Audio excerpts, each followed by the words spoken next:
जमीन के बाद अंतरिक्ष में मचा घमासान। चीन ने गुस्ताखी करने की कोशिश की तो मोदी ने दाग दी भयानक मिसाइल। पूरी दुनिया में मच गया भयंकर तहलका। दोस्तों, अगर बात करें धरती की तो धरती पर सबसे ज्यादा हिस्सा समंदर का है। केवल 29% जमीन है। उस जमीन में भी बहुत बड़ा भाग इंसानों के रहने लायक नहीं है। लेकिन इंसान है कि उसकी भूख कभी खत्म नहीं होती है। वो पहले जमीन के लिए लड़ा, फिर समंदर के लिए, लेकिन अब ये लड़ाई आसमान में लड़ी जा रही है। दोस्तों, वैज्ञानिकों ने यह दावा किया है कि बहुत जल्दी आसमान में दुनिया भर के देश लड़ते नजर आएंगे। स्पेस में कब्जे की जंग बहुत ज्यादा बढ़ जाएगी, क्योंकि आने वाले वक्त में दबदबा उसी देश का होगा जो अंतरिक्ष में अपनी धमक बरकरार रखेगा। दोस्तों, दुनिया भर के देश स्पेस वॉर के लिए खुद को तैयार कर रहे हैं। तो सवाल उठता है कि कौन कौन से देश इस तैयारी में शामिल हैं? इसकी शुरुआत कब हुई? ये कितना घातक हो सकता है? तो दोस्तों, अमेरिका, रूस, चीन और भारत इस मामले में सबसे आगे हैं। वो अंतरिक्ष में अपनी ताकत बढ़ाने के लिए एंटी सैटेलाइट सिस्टम तैयार कर चुके हैं। सवाल उठता है कि आखिर एंटी सैटेलाइट सिस्टम क्या है? किन किन देशों के पास ये तकनीक है? ऐसे प्रक्षेपास्त्र यानी मिसाइल या रॉकेट जो तेज गति से जाकर अंतरिक्ष में धरती के चारों तरफ चक्कर लगा रहे दुश्मन देश के सैटेलाइट को मार गिराएं, उसे एंटी सैटेलाइट हथियार एसेट्स वेपन्स कहते हैं। बात है 1957 की, जब सोवियत संघ ने दुनिया का पहला सैटेलाइट स्पुतनिक 1 लॉन्च किया था। अमेरिका को लगा था कि शीत युद्ध का दुश्मन धरती की कक्षा में परमाणु हथियार से संपन्न सैटेलाइट तैनात कर रहा है।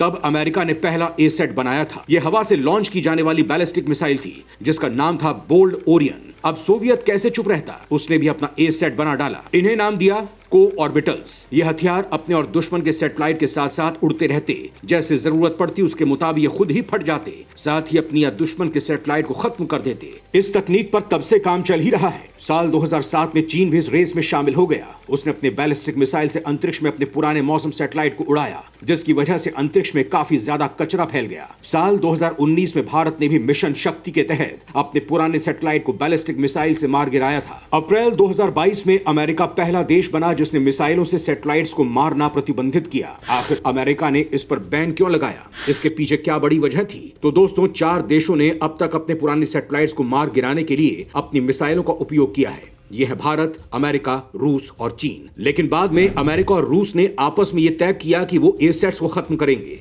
ताकि परमाणु हथियारों की जंग से राहत मिल सके। रूस ने जब अपने पुराने सैटेलाइट्स को उड़ाया, तब अमेरिका ने मिसाइलों से सैटेलाइट्स को उड़ाने पर प्रतिबंध लगा दिया, क्योंकि इससे निकलने वाला कचरा इंटरनेशनल स्पेस स्टेशन के लिए खतरनाक साबित होता। एक बार तो एस्ट्रोनॉट्स को एस्केप पैड्स में जाकर बैठना पड़ा था। दोस्तों, अंतरिक्ष कचरा बहुत बड़ी प्रॉब्लम बनता जा रहा है। स्पेस अब भीड़-भाड़ वाली जगह बनता जा रहा है और टकराव की स्थिति से बचने की कोशिशें भी बढ़ने लगी हैं। अधिकांश कचरे की निगरानी की जाती है, लेकिन जब रूस ने 2021 में अपने सैटेलाइट को नष्ट किया तो इससे पैदा हुए कचरे को ट्रैक नहीं किया गया और कचरे का कुछ हिस्सा अंतरराष्ट्रीय स्पेस स्टेशन की ऑर्बिट के नजदीक था। मैकडॉवल ने बताया कि हर 93 मिनट पर मिशन कंट्रोल रेडियो पर स्पेस स्टेशन को संदेश दे रहा था कि आप फिर से कचरे के पास से गुजरने वाले हैं। सुरक्षित रहने की कोशिश कीजिए। मूल बात यह है कि आपको कचरे की स्थिति का सही पता नहीं होता, इसीलिए इससे बचना बेहद मुश्किल है। अगर एक देश के अपने एक सैटेलाइट को नष्ट करने से इतना बड़ा खतरा पैदा हो सकता है, तो अंदाजा लगाया जा सकता है कि जानबूझकर नुकसान पहुंचाने की कोशिश की गई तो तबाही कितनी बड़ी होगी। मैकडॉवल कहते हैं, जब से मानव ने स्पेस में कदम रखा है, वहां पर सेना की मौजूदगी रही है,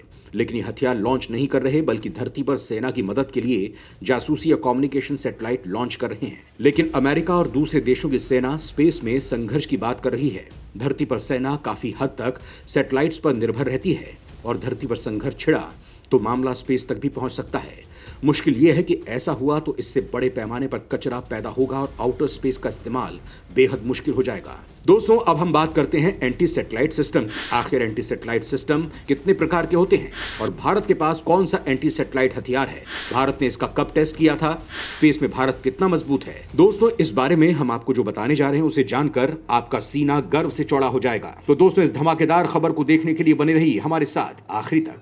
अंतरिक्ष में चीन को तबाह कर देगा भारत। दोस्तों, एसेट्स को प्रमुख तौर पर 2 तरह से बांटा जा सकता है। एक वो जो ताकतवर तरीके से हमला करते हैं, दूसरे वो जो नहीं करते। एसेट की काइनेटिक ऊर्जा का फायदा उठाकर उसे किसी सैटेलाइट से टकरा दिया जाए तो भी सैटेलाइट्स खत्म हो जाएगी। दूसरे होते हैं नॉन काइनेटिक हथियार, यानी इसमें किसी तरह की मिसाइल, रॉकेट या ड्रोन का उपयोग नहीं करते, बल्कि साइबर अटैक किया जाता है। सैटेलाइट्स को लेजर के जरिए बेकार कर दिया जाता है। ऐसे हमले हवा, धरती की निचली कक्षा या फिर जमीन से भी किया जा सकता है। भारत के पास एंटी सैटेलाइट मिसाइल के लिए पृथ्वी एयर डिफेंस पैड सिस्टम है। इसे प्रद्युमन बैलिस्टिक मिसाइल इंटरसेप्टर भी कहते हैं। ये एक्सपो एटमॉस्फेरिक पृथ्वी के वातावरण से बाहर और एंडो एटमॉस्फेरिक पृथ्वी के वातावरण से अंदर के टारगेट पर हमला करने में सक्षम है। हमारे वैज्ञानिकों ने पुराने मिसाइल सिस्टम को अपग्रेड किया है, उसमें नए एलिमेंट जोड़े हैं। इसका मतलब यह है कि पहले से मौजूद पैड सिस्टम को अपग्रेड कर 3 स्टेज वाला इंटरसेप्टर मिसाइल बनाया गया। फिर मिशन शक्ति के परीक्षण में उसी मिसाइल का इस्तेमाल किया गया। सवाल उठता है कि आखिर भारत के इस मिसाइल की क्षमता कितनी है, कितनी दूरी तक के सैटेलाइट को यह मार गिरा सकता है। तो दोस्तों, भारतीय एसैट मिसाइल की रेंज 2000 किलोमीटर है।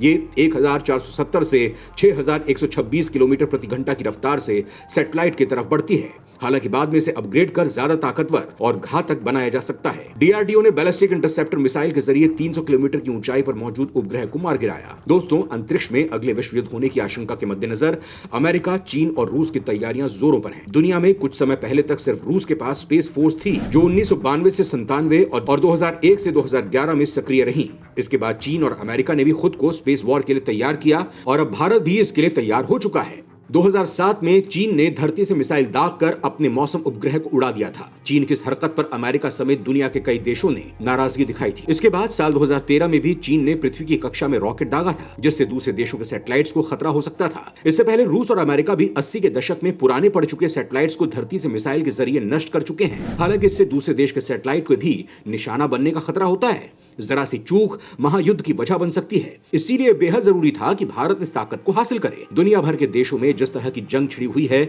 उसे देखकर तो यही लगता है कि अगर कोई देश स्पेस में ताकतवर नहीं हुआ तो बेहद आसान होगा उसे बर्बाद करना। अगर आज भारत अंतरिक्ष में अपना दमखम नहीं दिखा रहा होता तो भारत को बॉर्डर पर चीनी हरकत का पता ही नहीं चलता। चीन जानता है कि भारत उस पर स्पेस के जरिए नजर रख रहा है। इसी वजह से कोई कदम उठाने से पहले वो 1000 बार सोचता है।